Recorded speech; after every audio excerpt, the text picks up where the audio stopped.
श्री रामानुजाचार्य सब संप्रदायों में श्रेष्ठ श्री संप्रदाय समुद्र की पुत्री श्री लक्ष्मी जी द्वारा बनाया गया भक्ति का चंदौवा है, जिसके नीचे तीव्र संसार ताप से दुखी प्राणी अपनी रक्षा के लिए शरण में आती हैं।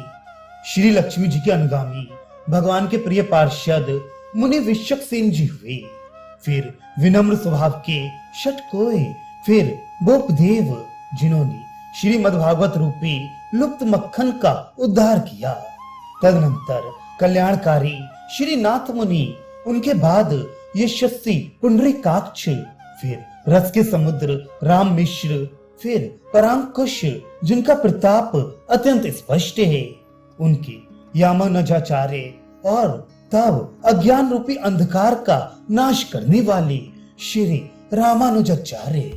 श्री रामानुज जी के गुरु गोष्ठी पूर्णाचार्य जी ने उन्हें निज मंत्र का उपदेश देकर उसे गुप्त रखने को कहा, लेकिन श्री रामानुज ने मंदिर के दरवाजे के ऊंचे भाग गोपुर पर चढ़कर उस मंत्र का जोर जोर से उच्चारण किया ताकि सब लोग सुन लें। परिणाम यह हुआ कि सोते हुए सब लोग जाग पड़े।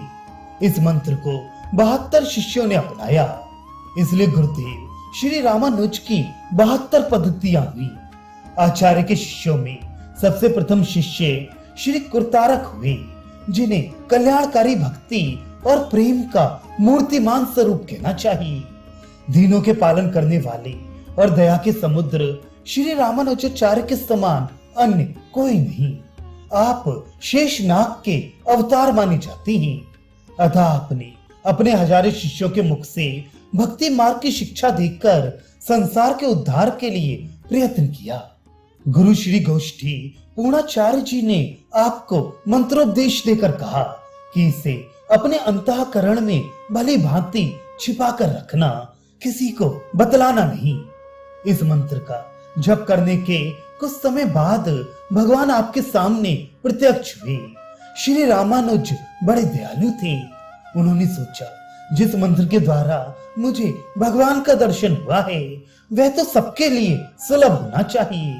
बस आप गोपुर पर चढ़ गए और वहीं से खड़े होकर मंत्र का उच्चारण करना इस तरह शुरू कर दिया कि आसपास सर्वत्र उसकी ध्वनि छा गई। जिन 72 व्यक्तियों ने इस मंत्र को सुना वे ही आपके शिष्य बन गए और उन्होंने भक्ति भाव की अपनी अपनी अलग पद्धतियां चलाई। भक्ति का ये नया रहस्य है कि लोक कल्याण की भावना के सामने गुरु की आज्ञा का उल्लंघन कर श्री रामानुज ने भगवान के प्रति अपने कर्तव्य का पालन किया।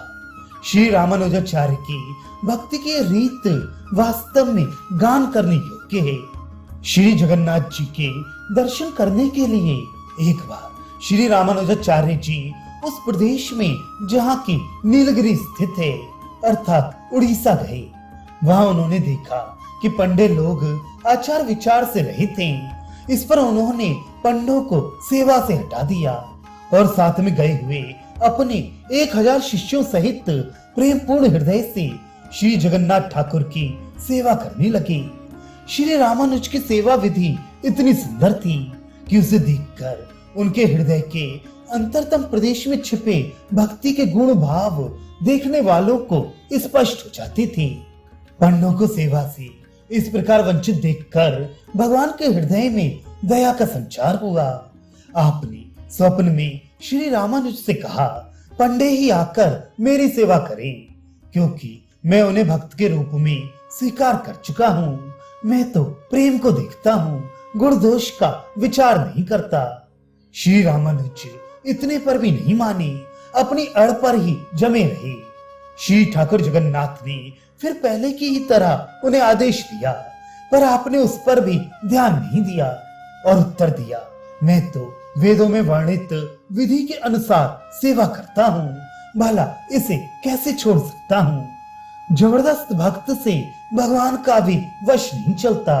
भगवान ने कितनी बार कहा, लेकिन श्री रामानुज ने एक नहीं मानी और इस प्रकार अपने प्रेम का रहस्य स्पष्ट कर दिया। तब भगवान ने गरुड़ जी को आज्ञा दी कि सब शिष्यों सहित श्री रामानुज को रात्रि में ही श्री रंगम पहुंचा दो। श्री गरुण देव ने आपकी आज्ञा का पालन किया और शिष्य मंडली सहित उन्हें उनके देश श्री रंगम में ले जाकर रख दिया। प्रातः काल आंखें खुलने पर श्री रामानुज ने अपने आप को और ही स्थान में देखा तो प्रभु की कृपा का विचार कर उनके प्रेम में मग्न हो गए। श्री रामानुजाचार्य जान गए कि इस प्रकार भगवान ने अपने गुण मंतव्य को कार्य द्वारा प्रकट कर दिखाया है।